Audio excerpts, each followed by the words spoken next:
성경을 무엇이라고 생각하는지 그리스도인들에게 물어보면 우리의 삶의 원리나 지침이 되는 하나님의 말씀입니다. 이렇게 이해하는 경우가 많습니다. 그만큼 성경이 중요하다는 것이죠. 우리가 가전제품 하나를 사더라도 사용 설명서를 봅니다. 고가의 제품일수록 꼼꼼히 살펴보죠. 자동차를 새로 사면 그 두꺼운 매뉴얼 책자에 밑줄을 쳐가면서 숙독합니다. 마찬가지로 하나님의 귀한 창조물인 인간 역시 하나님의 말씀으로 된 인간 사용 설명서라는 지침, 즉 성경을 따라 살아야 한다는 것입니다. 하지만 사실 성경은 제품 사용 설명서처럼 우리에게 삶의 원리와 지침을 자세하고 꼼꼼하게 가르쳐 주지는 않습니다. 가령 우리의 인생에서 가장 중요한 직장 구하기, 결혼하기, 자녀 양육이나 건강유지법, 사람들과 좋은 관계를 맺는 법, 노후 준비 등에 대해서 성경은 우리에게 구체적인 답을 하나하나 가르쳐 주지는 않습니다. 즉 성경을 인간 사용 설명서로 보는 데에는 현실적으로 한계가 있다는 것이죠. 그 사실을 이미 우리가 잘 알고 있기에 실제로 대부분 성경 밖에서 그런 중요한 문제의 해답을 구합니다. 때로는 성경에 명확한 원리나 지침이 있음에도 실생활에서 그것을 구체적으로 적용하기가 어려운 경우가 있어요. 가령 성경은 도둑질하지 말라고 말합니다. 그러나 과연 무엇이 도둑질인가 애매할 수가 있습니다. 과거에는 우리 찬양대가 찬양집을 복사해서 사용하는 것이 도둑질이 아니었습니다. 그러나 저작권법이 생기면서 똑같은 일이 도둑질이 되었어요. 도둑질도 시대와 상황에 따라 또 정하기에 따라 달라질 수 있습니다. 때로는 아예 성경의 원리나 지침이 무용지물이 되는 경우가 있습니다. 성경은 동족에게는 이자를 받지 말라 그랬는데 오늘날 국내 은행 이자를 거부하는 그리스도인은 아무도 없습니다. 성경은 내일 일을 염려하지 말라고 하는데 이를 근거로 회사가 제공하는 4대 보험을 거부하는 그리스도인 역시 없습니다. 보험은 미래에 대한 대비책이죠. 미래에 대해서 염려해서 미래를 대비하는 겁니다. 오늘 본문의 예수님의 말씀은 어떨까요? 자기를 높이는 자는 낮아지고 낮추는 자는 높아진다. 그러므로 잔치집에 가거든 끝자리에 앉으라. 이런 예수님의 경고는 인생의 요긴한 지혜일 수 있습니다. 하지만 실제 사회생활에서는 원래 상석에 앉아야 할 사람이 말석에 앉지 않는 한 단지 말석에 앉았다는 이유로만으로 상석으로 부르는 일은 거의 없습니다. 특히 12절부터 14절 말씀을 우리가 따라야 할 삶의 지침으로 삼기는 너무나도 어렵습니다. 12절을 보면은 잔치에 사람들을 초대할 때 결코 초대해서는 안 될 사람들의 목록이 나오죠. 그들이 누구냐면은 친구, 형제, 친척, 부유한 이웃입니다. 그런데 우리가 돌잔치나 결혼, 칠순잔치를 과연 친구 없이, 형제 없이, 친척 없이 할 수 있습니까? 잔치를 하지 말라는 것과 같습니다. 그런데 이들을 초청하면 안 되는 이유가 있어요. 그들이 다시 우리를 초청할 것이기 때문입니다. 원래 잔치에 초청받은 사람은 자기 집 잔치에 그를 다시 초청하는 것이 예의지요. 그런데 예수님은 잔치는 일방적으로 베푸는 것이지 서로에게 되갚는 것이 아니라고 말씀하십니다. 한편 13절에는 반대로 우리가 잔치할 때 꼭 초청해야 할 사람들의 목록이 나옵니다. 가난한 자, 또 몸 불편한 자, 다리 저는 자, 맹인이 그들입니다. 그런데 이들을 잔치에 초청해야 하는 이유가 무엇입니까? 그들은 타인의 초청을 받아도 스스로는 타인을 초청할 능력이 없기 때문이라는 거예요. 앞으로 잔치할 때 여러분 꼭 참고하시기 바랍니다. 성경대로 하든지 안 하는지 제가 한번 살펴보겠습니다. 그러나 만약 우리가 이런 예수님의 지침을 따라 잔치를 해야 한다면 앞으로 저나 여러분은 거의 잔치 초청받을 일이 없어야 할 것입니다. 저는 앞에서 성경이 우리의 중요한 삶의 원리나 지침, 즉 인간 사용 설명서로 보기에는 한계가 있다고 말했죠. 그럼에도 우리가 성경 말씀을 우리의 모든 삶의 원리나 지침으로 따르기로 한다면 종종 큰 딜레마에 빠지게 됩니다. 성경 말씀을 따라 항상 말석에 앉고 이자도 받지 않고 보험도 들지 않고 잔치 때 친구도 초청하지 않으면 이상한 사람 되지 않겠습니까? 그러므로 성경을 인간 사용 설명서로 규정하는 것은 사실 적절하지 않습니다. 그보다 성경은 우리에게 죄와 죽음으로부터의 해방된 참된 생명, 그것이 완성된 하나님 나라를 소개하는 믿음과 사랑과 소망의 책이 아닐까 합니다. 이와 관련하여 일면 이상하게 보이는 오늘 말씀이 왜 성경에 기록되어 있는지, 즉 예수님이 이 말씀을 통해 우리에게 전하시고 싶은 것이 무엇인지를 생각해 보았으면 합니다. 오늘 말씀은 예수님이 안식일에 한 바리새인의 지도자 집에서 식사 초청을 받은 자리에 일어난 일입니다. 일단 바리새인들이 안식일에 예수님을 초대한 것부터 이상합니다. 게다가 예수님 앞에는 한 수종병자가 있습니다. 수종병이란 신체 곳곳에 림프액 등에 물이 고여서 몸이 붓고 아픈 병이라고 합니다. 아마도 바리새인들이 안식일 규정으로 예수님을 챕잡기 위해서 일부러 그 환자를 데려왔을 가능성이 큽니다. 그래서 그들이 예수님을 초청해 놓고 엿보고 있었다, 그렇게 표현했습니다. 이를 간파하신 예수님이 먼저 바리새인들에게 묻습니다. 안식일에 병을 고쳐주는 것이 합당하냐, 합당치 않냐? 다른 때 같으면 부당하다고 소리를 높였을 그들이 이번에는 잠잠히 있습니다.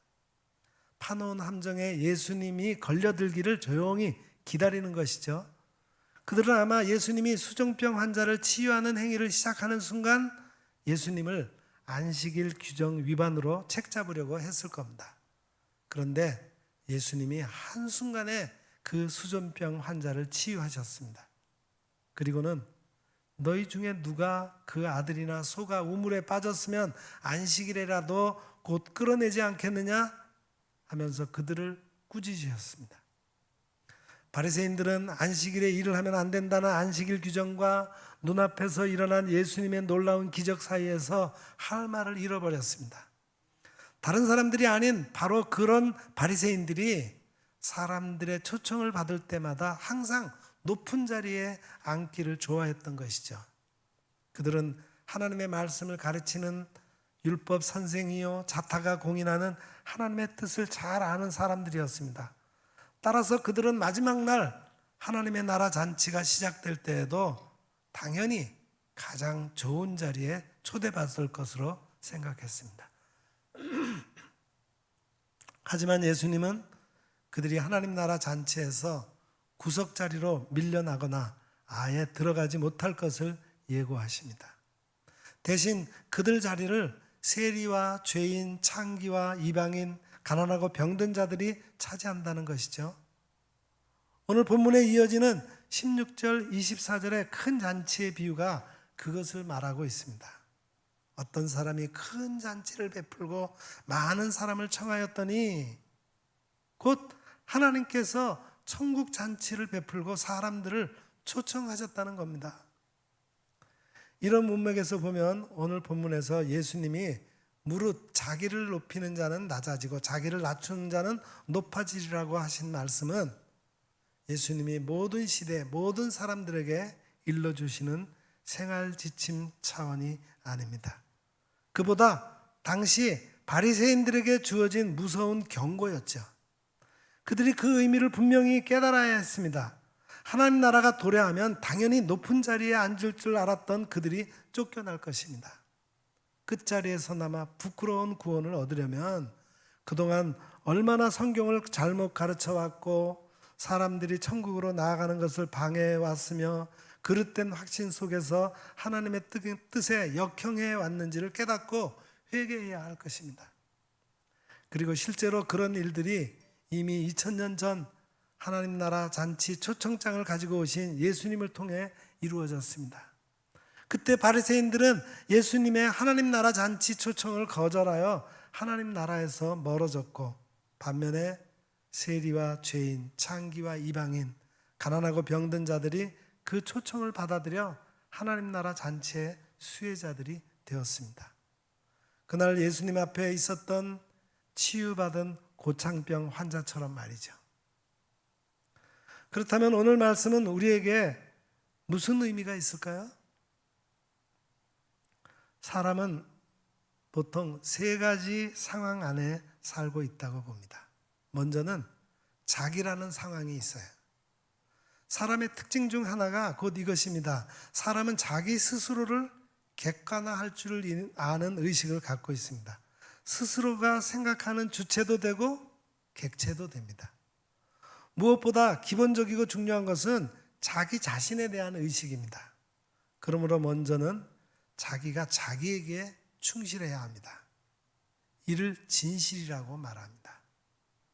다음은 이웃 혹은 사물과의 관계입니다. 이웃이라는 상황의식을 가지고 살아가는 것입니다. 남이야 나를 어떻게 보든 상관없다고 생각할 수는 없습니다. 다른 사람이 나를 어떤 인간으로 평하는가, 내 얼굴이 다른 사람에게 어떻게 비치고 있는가를 전혀 생각지 않고 살 수는 없는 겁니다. 그러나 다른 사람이 보는 나에 대해서 지나친 신경을 써서 마침내 자기 자신의 충실을 잃어버리면 이 사람은 위선자가 되고 맙니다. 그렇다고 남이 날더러 뭐라고 하든 말든 내가 옳다고 생각하는 대로 행동하면 그만이다 라는 식으로 산다면 이 사람은 마침내 고집불통의 인간이 되고 말 것입니다. 이 두 상황의식의 균형을 잘 이룬 사람을 가리켜 우리는 인격자라고 부르게 됩니다. 이것만이 아닙니다. 하나님 앞에 있다고 하는 또 하나의 상황의식이 있습니다. 나는 하나님께로부터 왔으며 지금도 하나님께서 나를 보살피고 있다는 신임재의식이 있어야 합니다. 이를 민감하게 의식하는 사람이 곧 종교인, 신앙인일 것입니다. 여기에서 가장 힘있게 행동할 수 있는 시기는 이 상황의식에서 서로 일치를 볼 수 있을 때입니다. 자기 자신도 자기를 옳다고 확실하게 인정을 해주고 이웃들도 자기를 성원한다고 믿어질 때, 이때가 가장 강하게 설 수 있는 때이며, 이와는 정반대로 이 세 가지 상황의식이 다 나를 정죄할 때 나는 가장 비겁한 인간이 되고 마는 겁니다. 한편 이 상황의식이 분열에 이르게 되면 고민하게 되고 주저하게 되고 나약하게 되는 것입니다. 결국 우리는 이 세 가지 상황에 끌려서 살고 있습니다. 엄격히 따져서 생각한다면 완전히 독립된 행위는 없는 것이며 완전 불가피성이란 없는 것입니다. 본문 말씀에는 초청에 대한 말씀이 있습니다. 이 초대는 불가피하거나 절대적인 것은 아니었어요. 어떤 바리새인이 예수님을 자기 집에 초대했습니다. 바리새인 중에서도 두령, 즉 지도급에 있는 사람이었습니다. 어떤 이유에서인지는 모르나 예수님을 초대하여 잔치를 열었던 겁니다. 그리고는 예수님을 주목하여 보고 있습니다. 많은 지도급의 인사들을 함께 초대하였는데 이들 초대받은 사람들이 서로 높은 자리에 앉으려고 윗자리 다툼을 하며 신경전을 벌이고 있는 것을 예수님께서 보시고는 몹시 불쾌하게 생각하였던 것으로 보입니다. 이때 예수님께서는 대접을 받으시는 자임에도 불구하고 단호하게 말씀하셨어요. 부한 자들을 청하지 말라. 이 말씀은 부한 자를 도무지 청하지 말라는 데 뜻을 둔 말이 아니고 청하는 자의 마음에 깨끗함이 있어야 한다는 데 그 뜻이 있는 줄로 압니다. 대접하는 자의 마음이 순수하지 못하며 추호라도 불순한 동기가 있다면 차라리 청하지 말라는 뜻으로 생각합니다. 여기에서 우리 그리스도인의 행위의 기본이 되는 깨끗한 마음의 자세를 배울 수 있습니다. 사람이 어떤 행위를 감행할 때 그의 마음가짐에서 몇 가지 형태가 있다고 봅니다. 먼저는 순전히 의무에 이끌리는 마음입니다. 의무라고 하는 것은 언제나 무거운 짐입니다. 과거 때문에 끌리는 의무와 미래 때문에 따라야만 하는 의무가 있게 됩니다. 가령 이미 빚진 것 때문에 수고해야 하는 일은 과거에 매인 의무입니다. 학생들이 공부하는 것은 미래를 위하여 반드시 해야 하는 큰 의무입니다. 그런데 이 의무가 무거운 짐이 되는 것은 같은 일이라도 그것이 의무화하는 데서 비롯됩니다. 불가피성이란 언제나 괴로운 것이죠. 할 수도 있고 하지 않을 수도 있는 이 일을 내가 스스로 자원해서 하는 거기에 기쁨도 행복도 있는 것인데 도저히 피할 수 없는 일이기에 하지 않으면 절대로 안 된다는 강한 의무감에서 일을 하게 된다면 그 일은 얼마나 피곤하게 되는지 모릅니다. 어린애를 많이 낳은 부모가 이들은 왜 태어났는가라고 생각하면서 자식이 많은 것을 스스로 큰 과오처럼 생각하고 심지어는 운명이나 숙명처럼 생각하면서 낳았으니 어차피 의무적으로 키우고 가르쳐야 되는 것처럼 생각한다면 이 얼마나 피곤한 일이겠어요. 효도도 마찬가지입니다. 그것을 의무라고 생각하며 의무로 강요한다면 이같이 비참한 일이 없을 것입니다. 어느 불우한 가정에서 있었던 일입니다. 말썽 부리는 아들을 앞에 놓고 아버지가 꾸중하면서 말하기를 자식된 도리에 마땅히 효도를 다해야 하지 않느냐? 내가 너를 키우기 위해서 얼마나 수고했는지 아느냐? 했더니 이에 대한 불효한 아들의 말이 누가 낳아달래서 낳았습니까? 자기 자식 자기가 낳아서 키우느라 수고했는데 어쩌란 말입니까? 라고 했답니다. 이 일을 의무화한다는 것은 비참한 거예요. 자녀 교육이 의무화된다면 무거운 짐이며 효도를 의무로서 강요한다면 매우 슬픈 일입니다.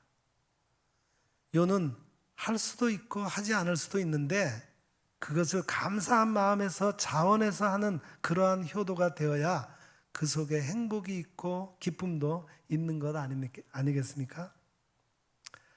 의무가 지나쳐서 기계화되는 일도 있습니다.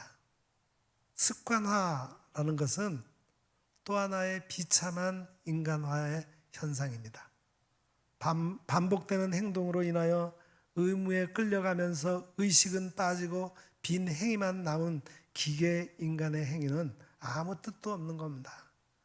무의식 속에 행하는 일은 결코 참 행위가 되지 못합니다. 현대는 기능적인 인간보다 더 기계에 가까운 전문화되고 자동화된 인간을 요구하고 있으나 이것은 매우 슬픈 일입니다.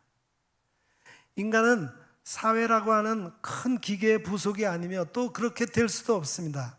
주고받는 일에 마음이 따라가야 합니다. 종은 울려야 종이죠. 소리가 나지 않는 종은 종이 아닙니다. 주는 일이 있어서 주게 된다면 마음이 울리면서 주어야 하고 받는 일이 있어서 받을 때에는 받는 자의 마음이 울리면서 받아야 그것이 참 인간의 행위입니다. 마음이 따라 움직이는 일이 곧 사랑입니다.